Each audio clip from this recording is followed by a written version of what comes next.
कोंडाणे धरणाच्या घोटाळ्याप्रकरणी 7 अधिकाऱ्यांना निलंबित करण्यात आले। त्यापैकी 3 निवृत्त अधिकारी आहेत तर 4 सेवेतील अधिकाऱ्यांवरती कारवाई करण्यात आली आहे। सिंचन विभागाच्या अधीक्षक अभियंत्याचा देखील यात समावेश आहे।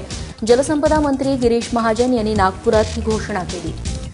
अधिकाऱ्यांवरती कारवाई झालेली आहे, मात्र आता या प्रकरणातील राजकारण्यांवरती कधी कारवाई होणार असा प्रश्न उपस्थित केला जातोय। रायगड जिल्ह्यातील कर्जतजवळ हा प्रकल्प बांधण्यात आलाय। प्रकल्प बांधण्याची मूळ किंमत 80 कोटी रुपये होती, त्यात वाढ होऊन ती तब्बल 327 कोटींपर्यंत पोहोचली। विशेष म्हणजे प्रकल्पाची किंमत कितीतरी पटीनं वाढवताना कुठल्याही विभागाची परवानगी घेतली नाही।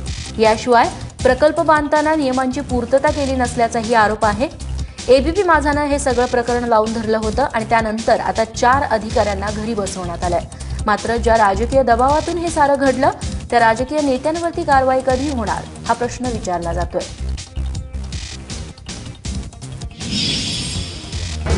कोंडाणे लघु प्रकल्प कर्जत जिल्हा रायगड या प्रकरणाच्या अंतर्गत आज आम्ही कारवाई केलेली आहे।